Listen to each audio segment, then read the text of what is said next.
साथियों, आज देश के जो आम चुनाव हो रहे हैं लोकसभा के, उसके चौथे चरण का आज प्रचार अभी शाम को 5 बजे हो जाएगा। हम सब जानते हैं कि हमारे राज्य का ये पहला चरण, जहाँ 4 सीटों पर चुनाव, पलामू, लोहरदगा, ऊपी और सिंध।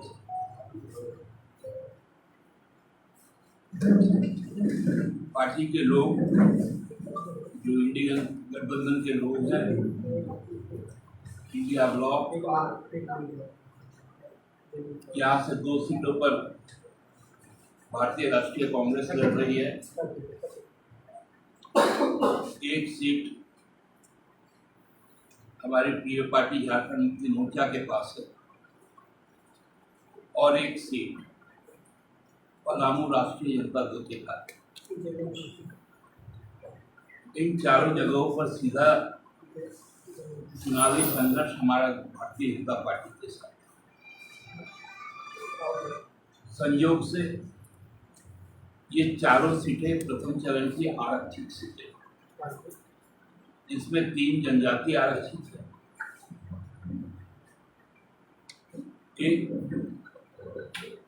जो हमारा दलित आरक्षण है, अनुसूचित जाति जिनको कहते हैं,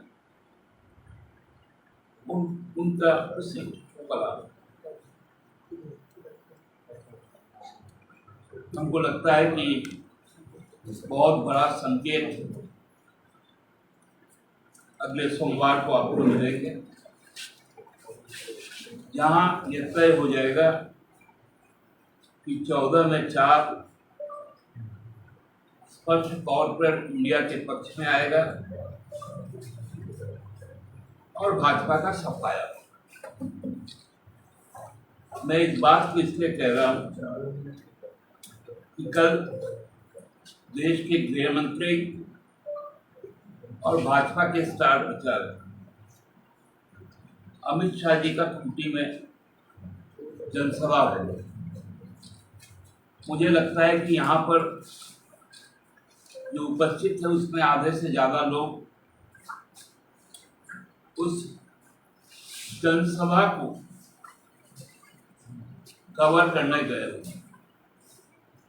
लेकिन फोन कर लोगों ने हमसे निराशा जताई कि हम तो जनसभा के लिए गए थे, लेकिन वो तो रुककर सभा नहीं। बमुश्किल हुए गए 5000 लोग थे, उसमें भी जो भगवान बिरसा के वंशज मुंडा या आदिवासी थे, वो कोई वहां पर उपस्थित।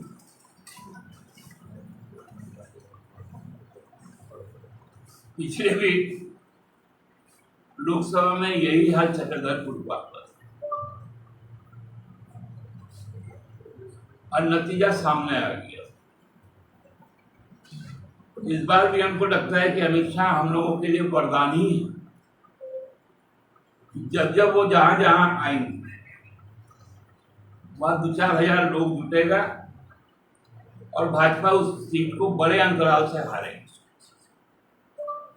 मैं तो न्योता देता हूं कि आगामी कल से लेकर 30 मई तक अमित शाह जी झारखंड में ही रहे, ताकि यह सुनिश्चित हो सके कि 14 सीट इंडिया ब्लॉक के पास है। क्योंकि उनकी जो भाषा है वो बड़ा अजीब किस्म का है। मतलब हम लोग जिसको कह सकते हैं, इतना खराब शब्द तो मेरे मुंह पे भी नहीं आ रहा कि उल्टा लटका कर सीधा कर। अरे झारखंड एक गुजरात थोड़ी है कि कोई धमकी दे उल्टा लटका कर सीधा करेंगे? जवाब तो जनता देगी 13 तारीख कि भाजपा को उल्टा कर सीधा कर दिया जाएगा। 13 तारीख को जवाब मिलेगा, ज्यादा देर भी नहीं होगा। ये कोई भाषा है? दादागिरी करने आए हैं? 370 हटा दिए, 370 हटा दिए। अरे बुज़दिल भाजपा, 13 तारीख को श्रीनगर में भी वोट है। नारा देते थे ना, जहां हुए बलिदान मुखर्जी वो कश्मीर हमारा है। घूम घूम के छाती ठोक रहे हो, 370 हटा दिए, 370 हटा दिए। बुज़दिलों का जमात, 40 साल तुम श्रीनगर से लड़े हो, लेकिन इस बार भाजपा श्रीनगर घुस नहीं पाई। यहां के धमकी देना,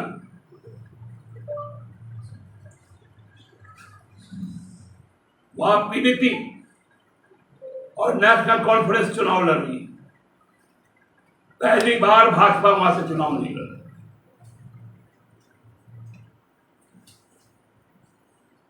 क्या समझ लिए?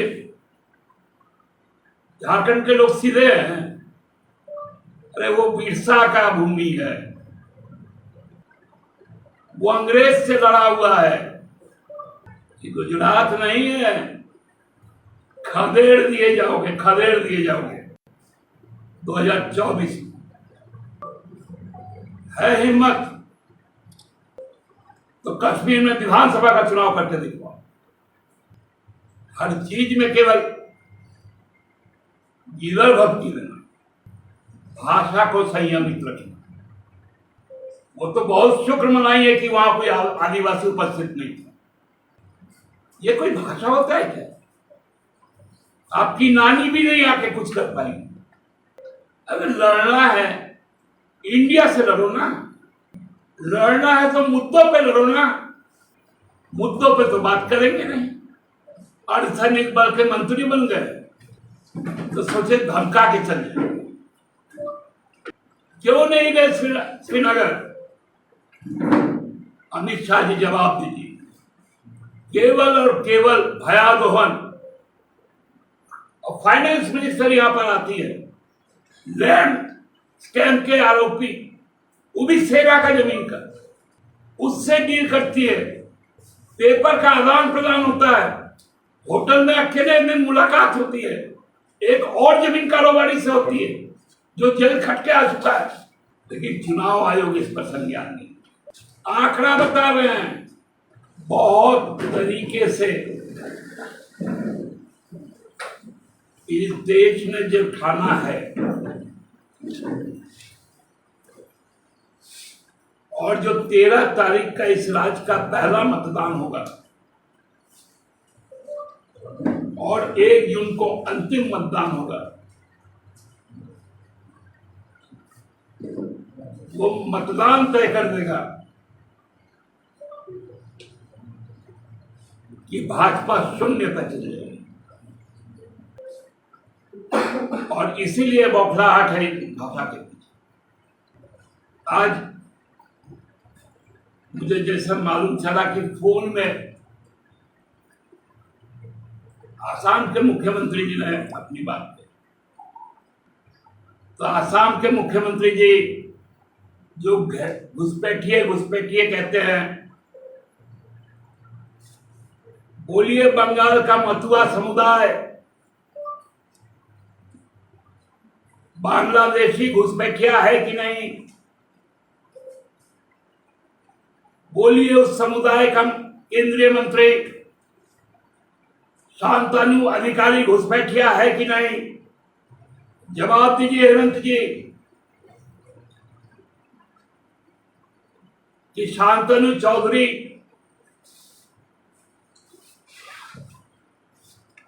जो मतुआ संप्रदाय से आते हैं वो घुसपैठिया है या नहीं? जवाब है तो जवाब दीजिएगा। क्योंकि आपके पास में जवाब नहीं है। आप विभाजनकारी राजनीति करते हैं, आप लोगों में नफरत फैलाने का काम करते हैं। आप बाबा नाना नानी रिश्तों की बात करते हैं, क्योंकि आपका रिश्ता जनता से नहीं, आपका रिश्ता मुद्दों से नहीं। इसका बहुत करारा जवाब 13 तारीख को मिलने जा रहा है। बहुत बहुत धन्यवाद। दादा, बातचीत से तो ठीक है लग रहे हैं, आपको बोल भी रहे हैं कि आदिवासी जो है बीजेपी के साथ नहीं है। खुशी की सभा का आप जिक्र कर रहे हैं। 4 सीटों पे चुनाव संपन्न हो जाएगा 13 तारीख को, सुरक्षित सीटें हैं, लेकिन स्थिति है कि चारों आपके पास नहीं है। चारों हमारी ही है। पहली बार लोकसभा का यह चुनाव झारखंडी अस्मिता का चुनाव है, आदिवासी पर हुए अन्याय का चुनाव है, इसलिए चारों ही हमारा है। आदिवासी मूलवासी में सभी जाति धर्म के लोग हैं। आदिवासी में शरणार्थी है और क्रिश्चियन भी है, सारी भी है। सारे लोग मिलकर वोट करेंगे और ये वोट जो है ये 90% है। और खूंटी में तो ये 95% है। देखिए, उनका ये राजनीतिक वक्तव्य उसको हमने भी सुना है, लेकिन फिर उन्होंने एक बात और कही कि सरकार बनाने नहीं जा रही है। 225 सीट का लगभग कोई जिक्र नहीं। वो हाइपोथेटिकल चीज को एनालिसिस कर रहे थे, तो ये उनका अपना है। लेकिन उसमें ये भी तो था कि भाजपा का विनाश का काल केजरीवाल आप लोग उस सबको भी दिखाइए। पिछले बार 95% तक मतदान होगा, लेकिन जब रिकॉर्ड देखा गया है कि जब प्रतिशत बढ़ा है तो लाभ बीजेपी को ही हुआ। लेकिन मैंने आपने थोड़ा शायद गलत सुना। हमने कहा कि जो मतदान करेंगे इन चारों जगहों पर, इसमें 95% लोग मूलवासी आदिवासी। अब उसमें मतदान कितना होगा मैं इसका तो प्रेडिक्ट कर नहीं सकता। मैं वोटर का प्रेडिक्ट कर, वोटर की संख्या आपको बता। दादा, पिछले बार खूंटी में 1445 वोट से जो है बीजेपी जीती थी, इस बार आपका क्या आगे है? 1,44,450 वोटों से अर्जुन मुंडा जी चुनाव हारेंगे। दादा, एक और बात अरविंद केजरीवाल ने आज कही थी कि वो जिस तरह से जेल से सरकार चला रहे हैं, ठीक उसी प्रकार से हेमंत सोरेन को भी जेल से सरकार चलाना चाहिए था, इस्तीफा नहीं देना चाहिए था। देखिए, अरविंद केजरीवाल जी ने अपनी बात की, मैं आपका प्रवक्ता नहीं, मैं अपनी पार्टी का प्रवक्ता हूं। उन्होंने ये सलाह दी है, हम उनके प्रति धन्यवाद करते हैं कि उन्होंने हेमंत जी के संघर्ष को राष्ट्रीय फलक पर प्रस्तुत किया। इसके लिए बहुत बहुत धन्यवाद। जेएमएम से निकलकर जो लोग भी नॉमिनेशन दिए सबको निलंबित कर रहे हैं, लेकिन लोग भी नहीं पर कोई कार्रवाई नहीं। लेकिन सभी का नामांकन खत्म होने के बाद ही उनका भी हो गया नाम वापस। दादा, उम्मीद करते हैं जैसे केजरीवाल अपनी पार्टी के लिए प्रचार कर रहे हैं, इस चुनाव में हेमंत जी को भी कुछ ऐसी राहत मिल जाएगी। मिलनी तो चाहिए, हमने तो गुहार लगाई है। अब देखिए 13 तारीख को यहाँ का भी जनादेश आएगा और शायद और भी न्यायालय का भी कुछ आदेश आएगा। उम्मीद में दुनिया का है। छत्तीसगढ़ की टीम बीजेपी की झारखंड में आई हुई और अलग अलग इलाकों में उनके मंत्रियों को सांसदों को विधायकों को लगाया गया। देखिए, हम लोगों के साथ छत्तीसगढ़ के लोगों का तो लंबा रिश्ता रहा। पिछले 5 साल तक तो छत्तीसगढ़ का ही लोग यहाँ पर मुख्यमंत्री बन के रहा। इन लोगों को लग रहा होगा कि झारखंड आने से आइए भैया, वहाँ पर भी मड़वा रोटी मिलता है, यहाँ पर भी मिलता है, वहाँ भी छिलका मिलता है, यहाँ पर भी छिलका मिलता है, वहाँ भी ढुसका चना है तो यहाँ भी ढुसका चना है, वहाँ भी कड़कनाथ है तो यहाँ पर भी कड़कनाथ है। वोट वहाँ भी है, यहाँ भी है। और छत्तीसगढ़ का तो एक बड़ा इलाका, सरगुजा का, जसपुर का, वो तो बृहद झारखंड राज्य का एक इलाका रहा है। तो भाषा संस्कृति में बहुत एकताएं हैं। 14 सीट जीतने का वो भी दावा कर रहे हैं ना जो आए हैं छत्तीसगढ़ के लोग। 14 सीट बीजेपी जीतेगी। अच्छा, तो उन लोग को पैसा को नहीं मिला है पार्टी से, आके विरोध करेगा क्या? जितना भी पैसा लिया है उतना देर तक तो बोलेगा ना कि बीजेपी जीतेगा, वो भी नहीं बोलेगा। अरे वो लोग भी आदिवासी मूलवासी है, वो लोग इन लोग के तरह बेईमान लोग नहीं है। से जब तक पैसा उन लोग के पास है भाजपा का, वो लोग भाजपा का तारीफ करें। लाइव लगातार के वीडियो को लाइक करें, सब्सक्राइब करें और बेल आइकॉन को दबाना न भूलें।